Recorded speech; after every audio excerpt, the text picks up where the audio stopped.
Pernahkah kau duduk di tepi sunyi, menatap air yang berkilau, lalu tiba-tiba hati berbisik, ada sesuatu yang lebih besar dari ini? Ini bukan sekadar cerita, tapi rahasia hati yang membuka petunjuk Tuhan. Di hakikat Islam, kita menyelami kebenaran yang menggetarkan jiwa. Tetaplah menonton, karena di akhir kau akan tahu cara mendengar bisikan ilahi itu. Jangan lupa sebarkan cahaya ini kepada yang lain. Kita hidup di dunia yang berisik, notifikasi, tagihan, gosip. Tapi tahukah kau, 80% orang merasa hampa meski punya segalanya? Fakta, studi Gallup 2023 menunjukkan 78% orang merasa kehilangan makna hidup. Kita sibuk mencari jawaban di luar, padahal petunjuk Tuhan sudah ada di dalam hati kita, menunggu untuk disingkap.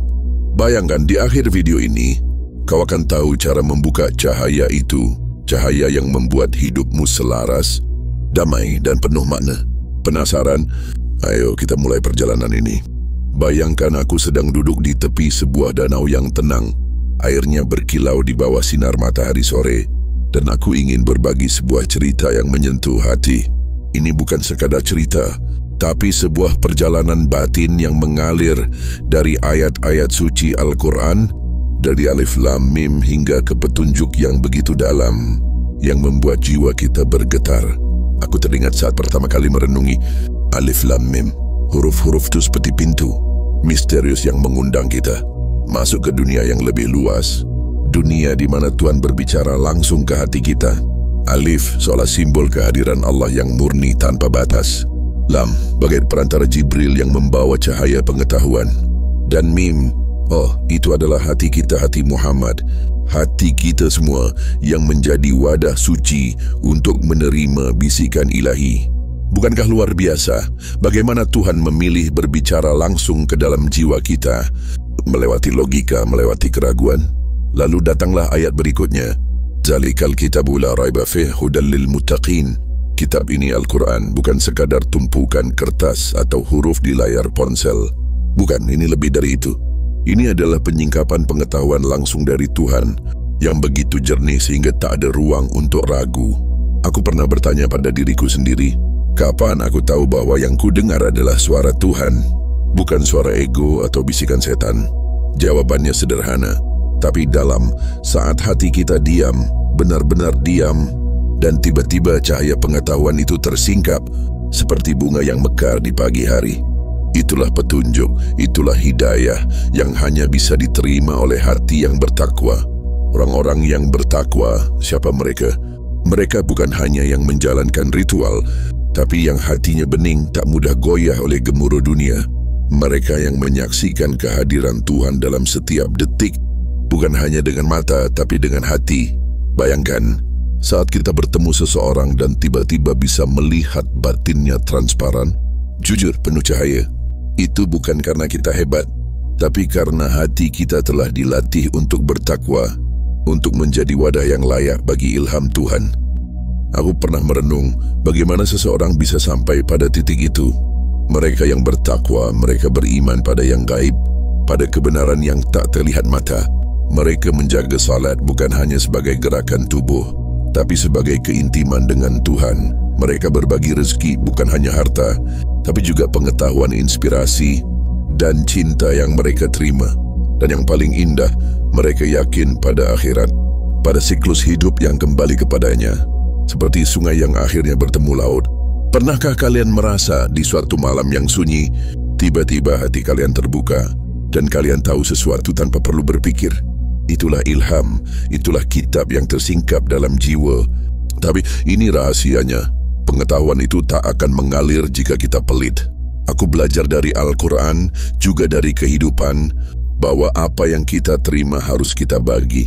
Seperti air di danau ini, jika diam saja dia akan keruh.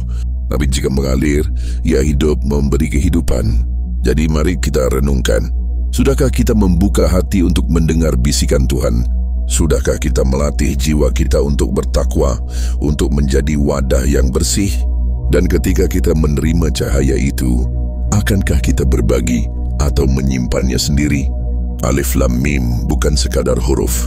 Itu adalah undangan untuk menyelam ke dalam lautan hidayah, untuk menjadi manusia yang hidup dengan petunjuk dan berbagi cahaya itu kepada dunia. Aku mengajak kalian seperti aku mengajak diriku sendiri untuk mendengar metraweng dan mengalir bersama kebenaran yang tak pernah pudar. Bayangkan sebuah petunjuk, sebuah kitab yang bukan sekadar kata-kata, tapi pancaran energi, hukum-hukum ilahi yang hidup, yang menuntun kita menuju kebenaran.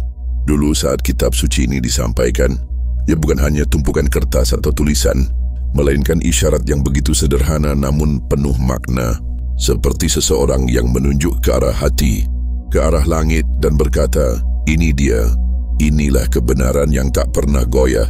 Kitab itu, Al-Quran, adalah petunjuk bagi mereka yang bertakwa, mereka yang hati dan langkahnya selaras dengan kebenaran. Tak ada keraguan di dalamnya, karena isinya adalah hukum-hukum Tuhan, hukum yang tak hanya berbicara tentang perintah dan larangan, melainkan kabar baik bagi jiwa yang rindu kedamaian. Hukum-hukum ini, seperti yang dulu diturunkan kepada Musa dalam Taurat, adalah janji Tuhan yang tak pernah ingkar. Bayangkan Tuhan tak mengurus kita satu persatu dengan cara yang rumit, tapi melalui sistem hukum yang begitu rapi, begitu adil. Jika kita memahami hukum ini, hidup kita akan dipenuhi keberuntungan, bukan keberuntungan duniawi semata, tapi keberuntungan yang membawa kita pada kedamaian abadi. Pernahkah kalian merenung apa artinya bertakwa? Takwa itu seperti menyalakan lentera di tengah kegelapan. Orang yang bertakwa adalah mereka yang tak hanya menerima petunjuk, tapi menjalankannya dengan hati penuh keyakinan. Mereka bersegera memohon ampun saat tersandung, memberi dengan tulus di saat lapang maupun sempit, dan memaafkan kesalahan orang lain dengan kelembutan. Mereka percaya pada yang gaib, bukan hantu atau cerita misteri, tapi pada hal-hal yang belum terlihat, belum dipahami, seperti hari esok yang masih tersembunyi di balik tabir waktu. Misalnya, hari ini adalah Senin dan Rabu masih terasa gaib, bukan? Tapi begitu Rabu tiba, ia jadi nyata. Begitulah hidup kita melangkah menuju yang belum kita ketahui, dengan iman sebagai pemandu.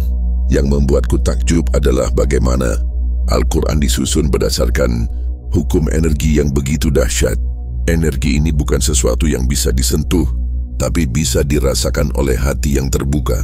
Pernahkah kalian membaca satu ayat, lalu membacanya lagi esok hari, dan tiba-tiba maknanya terasa lebih dalam? Itu karena energi kita berubah, hati kita tumbuh, dan pemahaman kita meluas. Al-Quran bukan sekadar buku, tapi cermin yang mencerminkan siapa kita di setiap momen. Jika energi kita rendah, kita bisa tersesat. Tapi jika kita terus terhubung dengan Tuhan melalui salat, melalui kebaikan, melalui memberi, maka energi itu akan membesar, membuka misteri-misteri yang tadinya tersembunyi.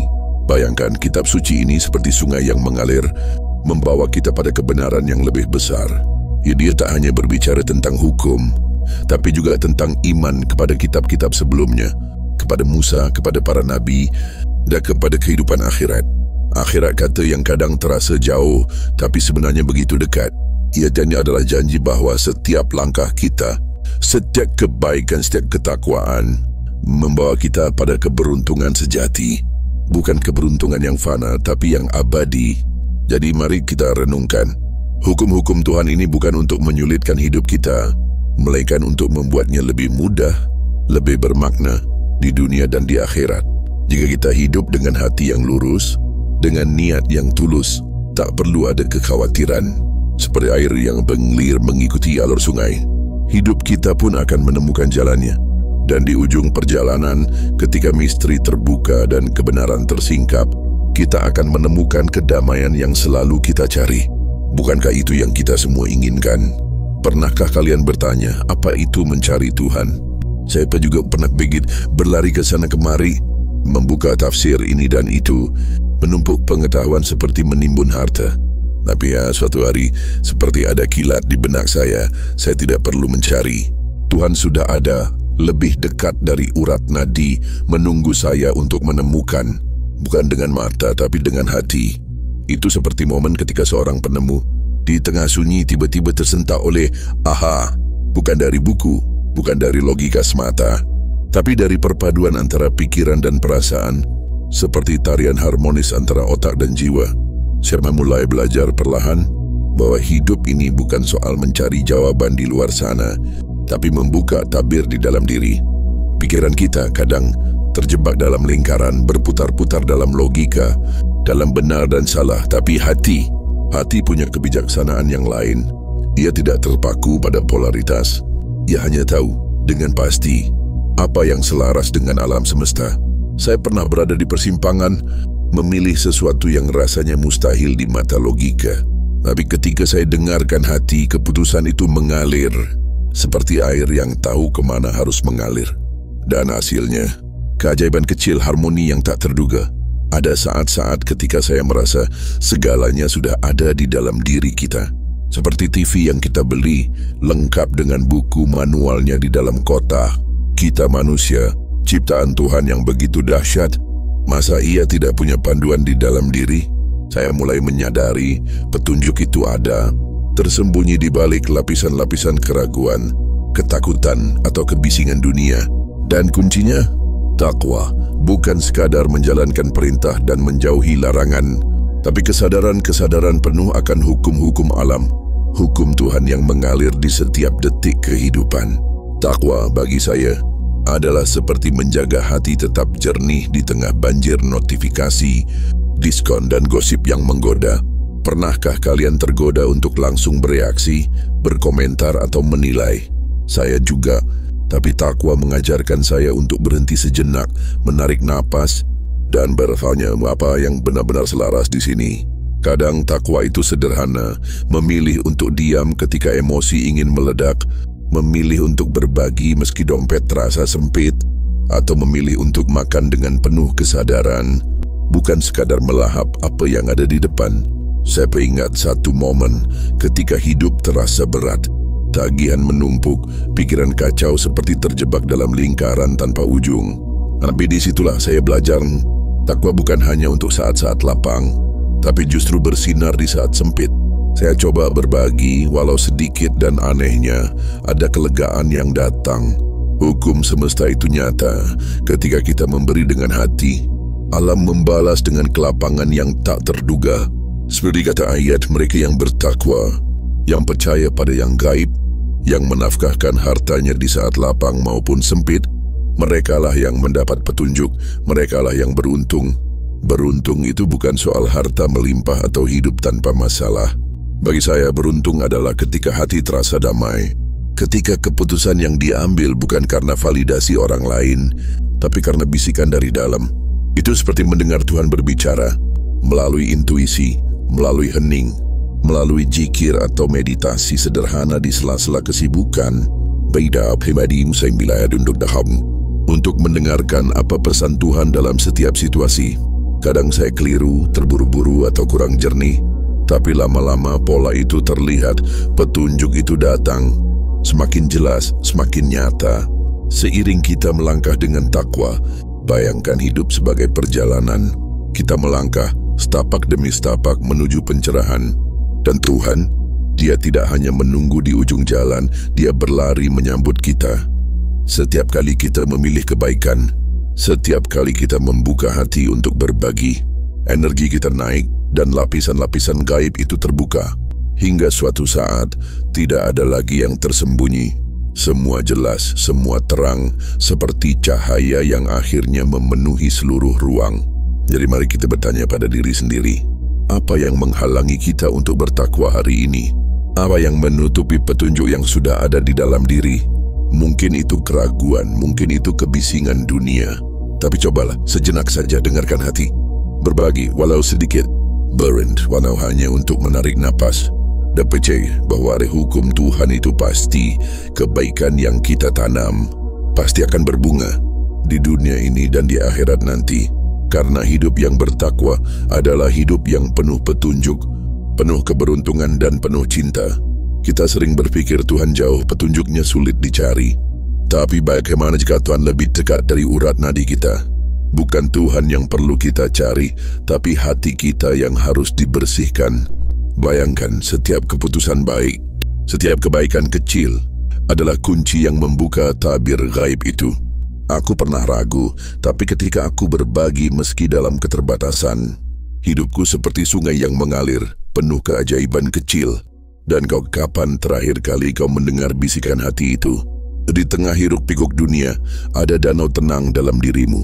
Di sana Tuhan berbicara melalui hati yang jernih, melalui takwa yang sederhana. Pertanyaan untukmu, apa yang menghalangi hatimu hari ini? Keraguan, ketakutan, atau dunia yang terlalu berisik? Cobalah berhenti sejenak, dengarkan, berbagi, dan percaya. Hukum Tuhan itu pasti, kebaikan yang kau tanam akan berbunga di dunia dan akhirat. Hidup dengan takwa adalah hidup yang penuh petunjuk, penuh cinta. Kalau cerita ini menyentuh hatimu, bagikan ke orang yang kau sayangi. Tulis di kolom komentar apa yang membuatmu terinspirasi hari ini. Dan jangan lupa ikuti Hakikat Islam untuk perjalanan spiritual yang lebih dalam. Mari kita jadi sungai yang mengalir, membawa kebaikan ke dunia